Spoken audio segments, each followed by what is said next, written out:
जो कुछ हो रहा है पूरी दुनिया में भारत भी देख रहा है, पीएम मोदी भी देख रहे हैं। पीएम मोदी ने कल फोन उठाया और कई राष्ट्र अध्यक्षों को फोन लगाया जो हमले झेल रहे हैं। सबसे पहले उन्होंने इजराइल के पीएम नेतन्याहू से बात की। मोदी ने इजरायली पीएम नेतन्याहू को फोन लगाया, उनसे बात की। खमनेई की मौत और ईरान के हमलों के बीच ये बातचीत हुई है। पीएम मोदी ने कहा दुश्मनी को जल्द खत्म करने की जरूरत है। मोदी ने हाल के घटनाक्रम को लेकर भारत की चिंताएं जताई। पीएम ने आम नागरिकों की सुरक्षा पर जोर दिया है।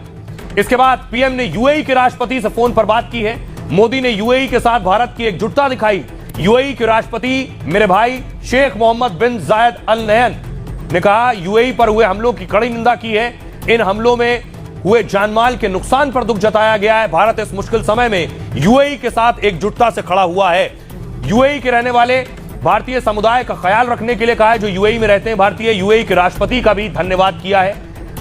हम तनाव कम करने, शांति, सुरक्षा और स्थिरता का समर्थन करते हैं। इजराइल अमेरिका के हमले के बाद ईरान ने पलटवार किया था। यूएई में दुबई समेत कई जगहों पर मिसाइल ड्रोन दागे गए जिससे यहां रह रहे भारतीयों की सुरक्षा को लेकर चिंता बढ़ गई थी।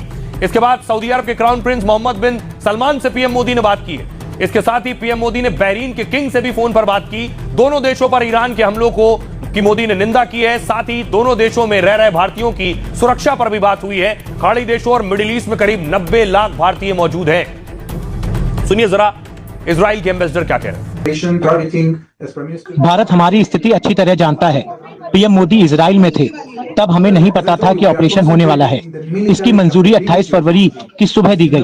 तब तक पीएम मोदी दौरा पूरा करके लौट चुके थे।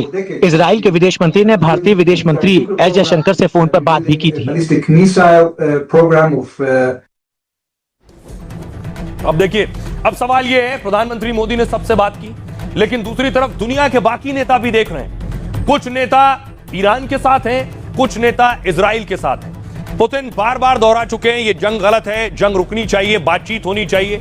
जर्मनी जंग में उतरने को तैयार है। ईरान के खिलाफ जंग में जर्मनी शामिल हो सकता है। अमेरिका इजराइल के साथ भी, जर्मनी भी ईरान पर हमला करेगा। जर्मनी की तरफ से कहा गया है वो इस पर गंभीरता से विचार कर रहे हैं। अगर ईरान ने उनके क्षेत्रों पर हमला बंद नहीं किया तो जर्मनी ईरान पर जवाबी कार्रवाई करेगा। फ्रांस, ब्रिटेन, जर्मनी ने फ्रांस और ब्रिटेन के साथ साझा बयान जारी किया है। तीनों देशों ने ईरान से बातचीत का रास्ता चुनने को कहा है और साथ ही तीनों देशों ने कहा है हम इस हमलों के पीछे नहीं हैं, लेकिन अमेरिका और इजराइल के संपर्क में हैं हम। चीन कह रहा है चीन इस जंग में ईरान के साथ पूरी तरह से खड़ा हुआ है। चीन ने वैश्विक स्थिरता के लिए अमेरिका को खतरा बताया है। अंतर्राष्ट्रीय परमाणु व्यवस्था के लिए अमेरिका खतरा है। अमेरिका की वजह से ही दुनिया में परमाणु व्यवस्था बिगड़ रही है।